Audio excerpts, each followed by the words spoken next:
Vote দেওয়ার জন্য মুখিয়ে আছে। আমরা আশাবাদী যে যদি সুষ্ঠু নির্বাচন হয়, নির্বাচনের পরিবেশ ঠিক থাকে, তাহলে 11 দলের পক্ষে যে জনজোয়ার তৈরি হয়েছে এটা ভোটের দিন, ভোটের ফলাফলে এটার প্রতিফলন ঘটবে। তবে এই 11 দলের নেতাকর্মী প্রার্থী তাদেরকে বিভিন্ন জায়গায় হয়রানি করা হচ্ছে,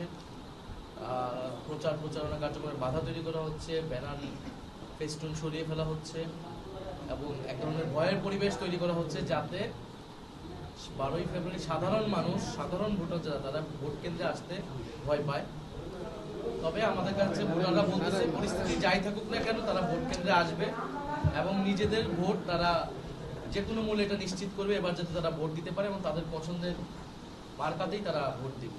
আজকে যা ঘটেছে এটা প্রত্যেকটা স্পষ্ট, এটা বিএনপি নেতৃত্বাধীন যে জোট রয়েছে এটা তাদের নেতাকর্মীরাই মূলত এই আক্রমণগুলো করতেছে, কারণ তারা মনে করতেছে যে 12ই ফেব্রুয়ারি যদি একটা ভোট বিপ্লব ঘটে 11 দলের পক্ষে এবং সেখানে যদি তারা পরাজিত হয়, তাহলে তাদের যেই দুর্নীতি, চাঁদাবাজ, সন্ত্রাস এবং এটার উপর নির্ভর করে যাদের যে অর্থনীতি, এগুলো কিন্তু সব বন্ধ হয়ে যাবে। ফলে এই কারণে তারা ভয় পেয়ে যাচ্ছে যে তাদের যেই রাজনীতি, তাদের যেই চাঁদাবাজির রাজনীতিটা, এটা বন্ধ হয়ে যেতে পারে 12ই ফেব্রুয়ারি ফলাফলের পরে। এই আতঙ্ক থেকে তারা, হেরে যাবার আতঙ্ক থেকে তারা এখন আক্রমণ করা শুরু করছে। তারা এখন শারীরিকভাবে হেনস্থা করতেছে, মহিলাদেরকে হেনস্থা করতেছে। তো মানুষ এটাকে খুবই নেতিবাচক ভাবে নিচ্ছে এবং মানুষ আমাদের পাশেই থাকবে বলতেছে ভোটের দিন যাতে ভোটটা যাতে ঠিক মতো হয়। এই এলাকা ঢাকার একদম কাছে হওয়া সত্ত্বেও নানান জায়গা থেকে অবহেলিত, বঞ্চিত।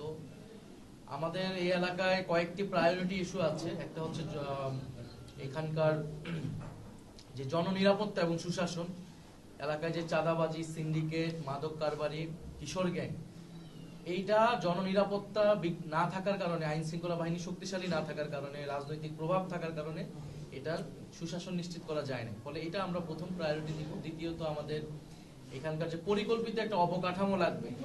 এই অত্র এলাকায় নানাভাবে অপরিকল্পিত অবকাঠামোর কারণে আমাদের নানান জলবদ্ধতা থেকে শুরু করে নানান সমস্যা হয়েছে। আমরা এরকম একটা পরিকল্পিত অবকাঠামো তৈরি করব এবং খেলার মাঠগুলো পুনরুদ্ধার করব। এইখানে আমরা রাস্তাঘাটের যেই কার্যক্রমগুলো হয় সেগুলোতে যাতে দুর্নীতি না হয় সেটা আমরা ব্যবস্থা করব। এবং আমাদের যে ইউটিলিটি, এখানে এই এলাকায় গ্যাসের সংকট, পানি ইত্যাদি ব্যাপক একটা মানুষের ভোগান্তির বিষয়।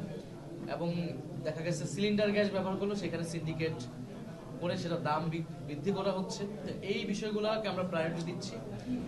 এছাড়া আমাদের শিক্ষা এবং স্বাস্থ্য, যে স্কুলগুলো রয়েছে এবং প্রচুর প্রাইভেট ইউনিভার্সিটি রয়েছে, তাদের পড়াশোনার উপযুক্ত পরিবেশ করা, লাইব্রেরি স্থাপন করা, সাংস্কৃতিক সংগঠন স্থাপন করা এবং হচ্ছে হাসপাতালগুলো যেগুলো রয়েছে সেগুলোতে যাতে ভুক্তভোগীরা যারা সেবা পায় সেটা আমরা নিশ্চিত করা। স্কুলগুলোতে হচ্ছে আপনার এই বিভিন্ন ভর্তি বাণিজ্য চলে, এটা অভিভাবকরা আমাদের কাছে অভিযুক্ত করছে।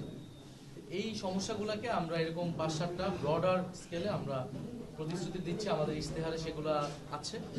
আমরা এই সমস্যাগুলো নিয়ে এলাকায় কাজ করব।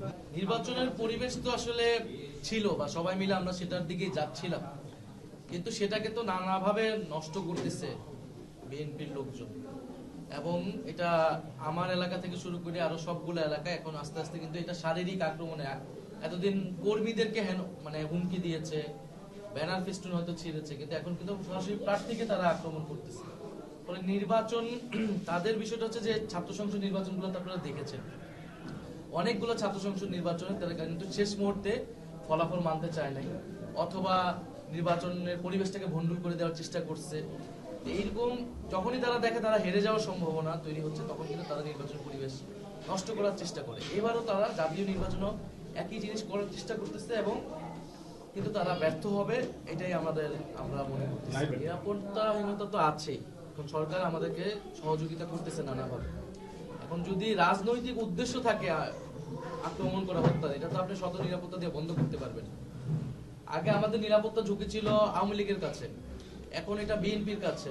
আওয়ামী লীগ বিএনপি আমাদেরকে ঠেকাতে একাকার হয়ে গেছে, ঐক্যবদ্ধভাবে আমাদের উপরে আক্রমণ করতেছে, আমাদের বোনদের উপরে আক্রমণ করতেছে। ফলে এটা আমরা নিরাপত্তাহীনতা আছে এবং ইলেকশন কমিশন নিরপেক্ষ আচরণ করতেছে না, আমরা এটা বারবার বলতেছি। কিন্তু আমাদের একটাই আশার জায়গা যে জনগণের যে জোয়ারটা সেটা আমরা আমাদের পক্ষেই দেখতে পাই।